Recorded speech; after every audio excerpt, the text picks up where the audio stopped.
Olá, sejam todos muito bem-vindos a esse canal, ao Ler com a Gente.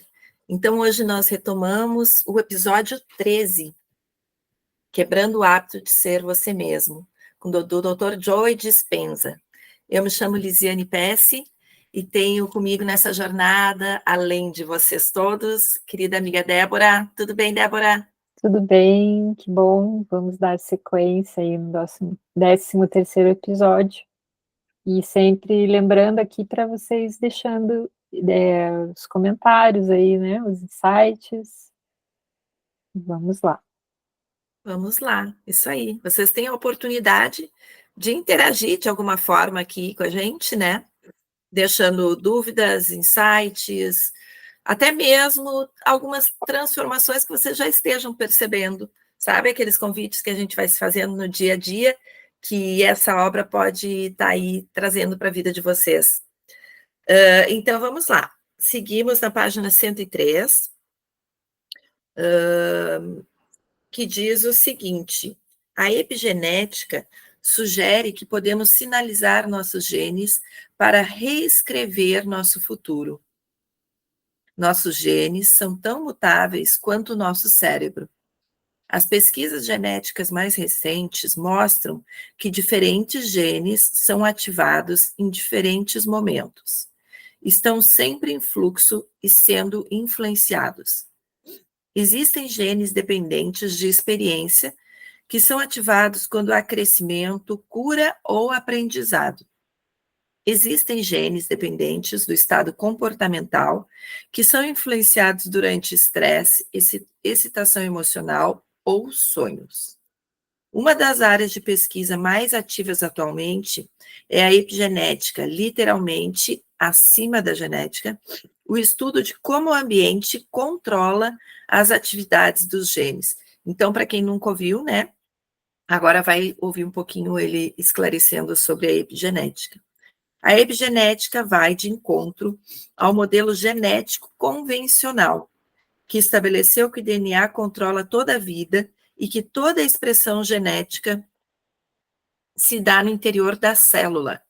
Esse antigo entendimento condenou-nos a futuro previsível, no qual nosso destino caía presa de nossa herança genética e toda a vida celular era pré-determinada, como um fantasma na máquina automático. De fato, as alterações epigenéticas na expressão do DNA podem ser passadas para futuras gerações. Mas como são repassadas se o código de DNA permanece o mesmo? Embora uma explicação científica esteja além do escopo deste livro, podemos usar uma analogia. Vamos comparar uma sequência genética a um projeto técnico. Imagine que você começa a planta para uma casa e escaneie no seu computador. Depois, usando o Photoshop, poderia alterar sua aparência na tela, mudando uma série de características sem mudar a planta. Por exemplo, poderia mudar a expressão de variáveis como cor, tamanho, escala, dimensões, materiais, etc. Milhares de pessoas representando variáveis ambientais poderiam gerar imagens diferentes, mas todas seriam expressões da mesma planta. A epigenética nos dá o poder de pensar sobre as mudanças em maior profundidade. O paradigma epigenético nos dá livre-arbítrio para ativar nossa atividade genética e modificar nosso destino genético. Para fins de exemplo e simplificação, quando eu falar em ativar um gene expressando de diferentes maneiras, vou me referir a ligar. Na realidade, os genes não ligam ou desligam, eles são ativados por sinais químicos e se expressam de modos específicos, fabricando várias proteínas. Ao simplesmente mudar nosso pensamentos, sentimentos, reações emocionais e comportamentos, por exemplo, fazendo escolhas para um estilo de vida mais saudável, em termos de nutrição e nível de estresse, sem alterar o projeto genético. Assim, embora o código de DNA continue o mesmo, Quando uma célula é ativada de uma nova forma, por novas informações, ela pode criar milhares de variações do mesmo gene. Podemos sinalizar nossos genes para reescrever nosso futuro. A perpetuação de velhos estados de ser nos configura para um destino genético indesejado. Certas áreas do cérebro têm conexões mais rígidas, enquanto outras são mais plásticas, passíveis de mudança e experiência. Acredito que os genes tenham as mesmas características. Certas partes da nossa genética são ligadas mais facilmente, enquanto outras sequências genéticas são, de certa forma, mais rígidas, o que significa que são mais difíceis de ativar, pois estão presentes há mais tempo em nossa história genética. Ao menos é isso que a ciência afirma atualmente. Um parênteses aqui. Sabe que eu percebo muito isso em todas as questões que eu vou trabalhando, né? Se a gente pudesse fazer aí um paralelo a essa explicação, que possamos imaginar, né, aqueles fatores onde nós mais temos resistência em mudar, né? Por mais que a gente tenha consciência do quanto é possível, do quanto nós desejamos, mas nós percebemos uma resistência. Muitas vezes a ponto até de pensar, nossa, será que eu realmente nasci para isso? Nossa, será que realmente eu tenho jeito? Nossa, será que realmente, né, eu vou poder ter isso e ser isso na minha vida? Então, tu vê, né? Aqui já dá uma luz um pouco para esse olhar. Como mantemos certos genes ligados e outros desligados, se ficamos no mesmo estado tóxico de raiva, no mesmo estado melancólico de depressão, no mesmo estado vigilante de ansiedade ou no mesmo estado habitado de não merecimento, os sinais químicos redundantes que discutimos continuam apertando os mesmos botões genéticos que, por fim, provocam a ativação de certas doenças. Emoções estressantes, como você aprenderá, de fato puxam o gatilho genético, desregulando as células. Desregulação refere-se à debilitação de um mecanismo fisiológico regulatório e criando doenças. Tu vê a importância, né, de nós olharmos para a nossa mente, os nossos pensamentos, sentimentos e emoções, em relação, inclusive, a essas questões genéticas que podemos ter aí, familiares, né, que podem ser desencadeadas, conforme o que vivemos, experienciamos. Quando pensamos e sentimos do mesmo modo durante grande parte da vida e memorizamos estados de ser familiares, nosso estado químico interno segue ativando os mesmos genes, o que significa que continuamos fabricando as mesmas proteínas. Mas o corpo não consegue se adaptar a essas exigências repetidas e começa a colapsar. Se fazemos isso por 10 ou 20 anos, os genes começam a se desgastar e passam a fabricar proteínas mais baratas. O que eu estou dizendo? Pense no que acontece quando envelhecemos. Nossa pele enruga porque seu colágeno e sua elastina passam a ser feitos de proteínas mais baratas. O que acontece com nossos músculos? Eles se atrofiam. Bem, nenhuma surpresa nisso. Actina e miosina também são proteínas. Eis aqui a analogia. Quando uma peça metálica de seu carro é fabricada, é produzida em uma matriz ou molde. Cada vez que a matriz ou molde é usado, é submetido a certas forças, incluindo calor e atrito, que começam a desgastá-lo. Então, o molde vai sendo desgastado também, né? Como você pode imaginar, as peças automotivas são manufaturadas com tolerância muito estrita, referente à variação permitida nas dimensões da peça. Com o tempo, essa matriz ou molde se desgasta a ponto de produzir peças que não se ajustam adequadamente a outras peças. Isso, né? Então, pensando numa engrenagem. Isso é semelhante ao que acontece com o corpo. Como resultado do estresse ou do hábito de ser repetido e consistentemente furioso, receoso, triste, etc., o DNA que os peptídeos usam para fabricar as proteínas começa a funcionar mal. Gente, que exemplo maravilhoso, né? Misericórdia. Perfeito, né? Perfeito. Eu digo assim, a pessoa que tem essa condição, né, de trazer isso para a escrita, para mim, é quase como uma genialidade, né? Porque o quanto isso transforma e liberta, né? É. Qual é o impacto genético se permanecemos em condições familiares rotineiras, criando as mesmas reações emocionais ao fazer as mesmas coisas, pensar os mesmos pensamentos, ver as mesmas pessoas e memorizar nossa vida em um padrão previsível?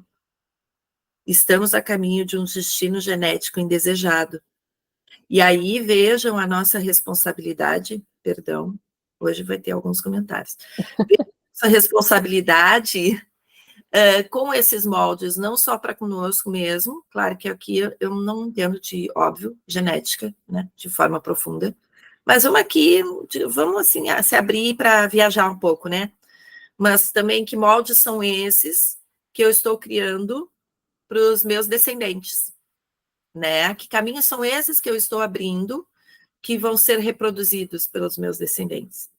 Então é isso, primeiro lugar, nós, conosco mesmo, né, para nossa mudança, para nossa vida, para aquilo que a gente deseja, e até o impossível, e o quanto a gente, então, refina ou piora esses moldes, digamos, né. Digo por experiência própria, porque por muitos anos, eu vivi muitos anos, eu vivi, né, dentro desse contexto todo, guardando todos esses sentimentos, e eu acabei, então, co-criando no meu organismo uma fibromialgia. E ela foi a resposta, né, da falha desses moldes aí, que foram sendo, então, co-criados e foram se adaptando ao que eu estava oferecendo. E hoje, depois de muito tempo, assim, digamos, agora quase 6 anos, né, de uma trajetória de muito olhar para dentro. Hoje, apesar da medicina não dizer que a fibromialgia não tem cura, eu me curei, né? Eu não tenho mais fibromialgia, mas eu precisei, assim, quase paralisar, quase desistir da vida para olhar para um novo caminho. E só mais um adendo, assim, por isso que pra gente que vem de terapias, pra gente faz sentido, né, essas visões, essa perspectiva de que as doenças e os desequilíbrios do corpo mostram muito do que a gente tá o que a gente tá fazendo, né, com os nossos pensamentos, com as nossas escolhas. E, enfim, só me lembrei disso aqui nessa fala dele aqui, comparando, né, com o carro e agora a tua fala também. A gente, eu e a Lise, né, no caso, a gente acredita muito nessa visão, né, Lise? A gente vem Sim, dessa e faz muito sentido, né, agora com essa explicação também do Joy, de como a gente cria, né, as coisas e como, a gente vai. apesar de criar, a gente recebe sinais do que a gente está fazendo e ideias de como melhorar. Se a gente souber ouvir esses sinais, né, que o próprio corpo traz, que as situações trazem, a gente tem sempre a opção de mudar as escolhas, né, e enfim. Sempre, sempre temos. É isso aí. Foi quando eu decidi que eu tinha nascido para ser feliz, né, e que eu não tinha nascido para sofrer. Quando eu tomei essa decisão, a minha vida começou a mudar, né, e hoje eu estou aqui graças a isso. Estamos a caminho de um destino genético indesejado. Estamos presos nos mesmos padrões das gerações antes de nós, que confrontaram situações iguais ou semelhantes. E se estamos apenas revivendo nossas memórias emocionais, estamos a caminho de um fim previsível. Nosso corpo começará a criar as mesmas condições genéticas que as gerações anteriores encararam. Assim, o corpo permanecerá o mesmo enquanto nos sentirmos da mesma forma, dia após dia. E se a ciência diz que é o ambiente que sinaliza os genes envolvidos na evolução, como fica se nosso ambiente jamais muda? E se memorizamos as mesmas condições do mundo externo e vivemos conforme os mesmos pensamentos, comportamentos e sentimentos? E se tudo em nossa vida permanece igual? Você acabou de aprender que o ambiente externo sinaliza os genes quimicamente por meio das emoções de uma experiência. Assim, se as experiências em sua vida não mudam, os sinais químicos transmitidos a seus gênios também não mudam. Nenhuma informação nova do mundo exterior chega às suas células. Então, como tu vai viver o novo se tu não te abre ao novo, né? O modelo, não abre espaço também, né? O modelo quântico assegura que podemos sinalizar o corpo emocionalmente e começar a alterar a cadeia de eventos genéticos sem primeiro ter qualquer experiência física real correlacionada a essa emoção. Não precisamos ganhar a corrida, a loteria ou a promoção antes de experimentar a emoção desses eventos. Lembre-se, podemos criar uma emoção apenas com o pensamento. Podemos experimentar alegria ou gratidão antes do ambiente, a tal ponto que o corpo começa a acreditar que ele já está no evento. Como resultado, podemos sinalizar nossos genes para fabricarem novas proteínas, a fim de mudar nosso corpo antes do atual ambiente. Nossa, até me emociona lendo isso. Muito, muito fantástico. Continua um pouquinho, amiga? Sim, vamos lá. Estados mentais elevados podem produzir expressões de genes mais saudáveis? Aqui está um exemplo de como podemos sinalizar novos genes de novas maneiras quando começamos a adotar emocionalmente um evento no futuro antes dele se manifestar. No Japão, conduziram um estudo para descobrir que efeito o estado mental de uma pessoa poderia ter em doenças. Os sujeitos eram dois grupos de pacientes com diabetes tipo 2, todos dependentes de insulina. Tenha em mente que a maioria dos diabéticos é medicada com insulina para remover o açúcar, glicose, da corrente sanguínea e depositá-lo nas células, onde pode ser usadas como energia. Na época do estudo, as pessoas envolvidas estavam sendo tratadas com pílulas ou injeções de insulina para ajudar a controlar os elevados níveis de açúcar no sangue. Cada grupo teve seu nível de açúcar no sangue testado em jejum para se estabelecer os parâmetros. A seguir, um conjunto de sujeitos assistiu um programa cômico durante 1 hora, enquanto o grupo de controle assistiu uma palestra tediosa.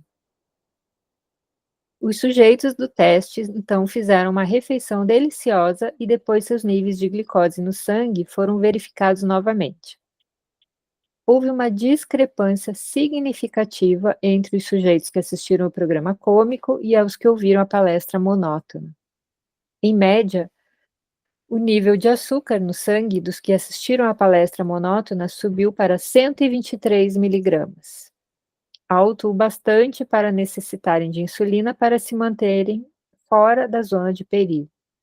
No grupo alegre, que tinha rido por 1 hora, os níveis de açúcar no sangue após o jantar subiram a metade daquele valor, ligeiramente fora da faixa normal. De início, os pesquisadores que conduziram o experimento pensaram que os sujeitos descontraídos tinham diminuído seus níveis de açúcar pela contração dos músculos abdominais e do diafragma enquanto riam. O raciocínio foi que, quando se contrai, um músculo usa energia, e a energia circulante é a glicose. Mas a pesquisa foi além. Examinaram as sequências genéticas dos indivíduos joviais e descobriram que esses diabéticos haviam alterado 23 expressões gênicas diferentes simplesmente por rirem ao ver a comédia. Olha a importância, né, do que a gente assiste, do que a gente acompanha, do que a gente vê. E detalhe, qual que é o nosso costume, né, que assistir jornal no horário de almoço, né? Assistindo Uhum. e a 80% do jornal é o quê? Tragédia, né, coisas ruins, enfim, dramas. Não que a gente não deva acompanhar, né, porque eu já escutei quando eu falo sobre isso, pessoas dizendo: "Ah, mas então eu vou me alienar". Não é isso, né, mas é em que momento que você está fazendo isso, de que forma que você está interagindo com isso, né, com essas notícias, com essas informações, e em que momento, no horário da refeição, né, enfim, isso a média, né. O estado mental elevado aparentemente estimulou os seus cérebros a enviar novos sinais para as células que ligaram as variações genéticas, permitindo que seus corpos naturalmente começassem a regular os genes responsáveis pelo processamento do açúcar no sangue. O estudo mostrou claramente que nossas emoções podem ligar algumas sequências genéticas e desligar outras. Ao simplesmente sinalizar o corpo com uma nova emoção, os sujeitos sorridentes alteraram a sua química interna para mudar a expressão dos seus genes. Às vezes, uma alteração na expressão genética pode ser súbita e drástica. Você já ouviu falar de pessoas cujo cabelo ficou grisalho da noite para o dia, após submetidas a condições extremamente estressantes? Isso é um exemplo do funcionamento dos genes. Essas pessoas tiveram uma reação emocional tão forte que a química corporal alterada tanto estimulou o gene de expressão do cabelo grisalho, como restringiu a expressão gênica para a cor natural do cabelo em uma questão de horas. Elas sinalizaram novos genes de novas maneiras, alterando seu ambiente interno emocionalmente e, com isso, quimicamente. Conforme discuti no capítulo anterior, quando você experimentou um evento diversas vezes, ensaiando cada aspecto dele em sua mente, você sente como seria o evento antes dele se desenrolar. Então, ao alterar os circuitos do seu cérebro por pensar de modo diferente e adotar as emoções de um evento antes de sua manifestação física, você pode mudar o seu corpo geneticamente. Você consegue selecionar um potencial do campo quântico, a propósito, todos os potenciais já existem, e adotar emocionalmente um evento futuro antes da experiência real. Você consegue fazer isso tantas vezes que emocionalmente condiciona o seu corpo a uma nova mente e com isso sinalizando novos genes de novas maneiras? Se você consegue, é altamente provável que comece a formatar e modelar o seu cérebro e o seu corpo em uma nova expressão, de modo que mudem fisicamente antes da realidade potencial desejada se manifestar. Continua, amiga? Eu acho que nós vamos finalizar, Ok, certo? certo. Bastante coisa, né? Apesar É, de ser muito. Me pareceu que passou tão rápido é. esse momento aqui que a gente fez essa leitura, mas ao mesmo tempo passou tanto filme na minha cabeça aqui. E é uma formação muito importante, né, porque se vê, não é uma coisa, assim, que demora, não é um processo que leva tempo, quando a gente decide e faz, né, quando a gente sente a emoção, quando a gente faz a escolha de fazer diferente ou uma escolha mais positiva, a escolha do que a gente vê, do que a gente assiste, o que a gente come, o que a gente fala, Uhum, né, e uhum, e uhum. e é imediato. Corpo, as células sentem imediatamente, né. Quando a gente vive o processo, num primeiro momento, parece às vezes a gente não perceber, né, os resultados, não perceber as mudanças. Isso tudo é uma perspectiva muito assim em relação ao tempo, né? A como a gente dá o significado ao tempo. E se nós pensarmos, dependendo aí da idade de cada um, né, tudo que nós construímos para chegar onde chegamos levou esse tempo, né? No meu caso, 50 anos. Eu levei 50 anos para construir quem a Lisiane se tornou. Vou dizer 45, porque aos 45 anos que eu, 44, 45 anos que eu comecei muito essa jornada de transformação, né, profunda. E desde lá não existe apenas um dia que eu não olhe para isso e que eu não vivencie, que eu não, né, me acolha, enfim, né, e ressignifique. Então é isso, né?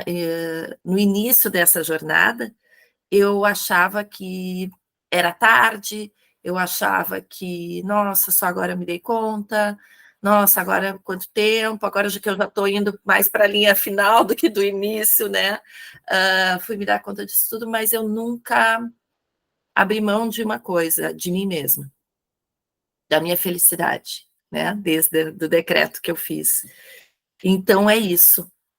Enquanto a vida, enquanto estamos aqui, né, somos capazes de viver e experienciar tudo, sim, que desejarmos. Então, fica esse convite que, se através dessa leitura, né, Débora, a gente possa estar aí convidando as pessoas que já estão no processo a, então, colocarem esse pé no acelerador, ou as que estão chegando agora pela primeira vez e já se sentem muito animadas com isso tudo, se acolham, né? Se respeitem e usem de muita generosidade com vocês mesmos, porque a trajetória muitas vezes vai ter essas sensações de altos e baixos, e isso é natural. Se não for assim, desconfiem. Pense, opa, porque a gente vai se confrontar, né? Com as nossas resistências, com, né, os caminhos que a gente ainda não está entendendo muito bem, ou por onde ir, onde está pegando. E é isso. E a gente, então, convida vocês todos que estão aqui, deixa aqui o teu like, né? Se tu gostou, se tu curtiu, se tu tá conosco desde o início, até coloca aqui nos comentários se tu está nos acompanhando desde o primeiro episódio, ou se chegou aqui pela primeira vez. Você também está convidado a retomar e olhar todos esses episódios anteriores. Deixe seus comentários, nos sigam, nós vamos deixar os nossos Instagrams aqui também, tá bem? E enviem, sempre, sempre lembrem de enviar para alguém que vocês lembraram, assim, nossa, como eu queria que o fulano estivesse ouvindo isso, ou lendo isso, né? Então, Perfeito. até a próxima. Até a próxima. Um grande beijo. Tchau, tchau.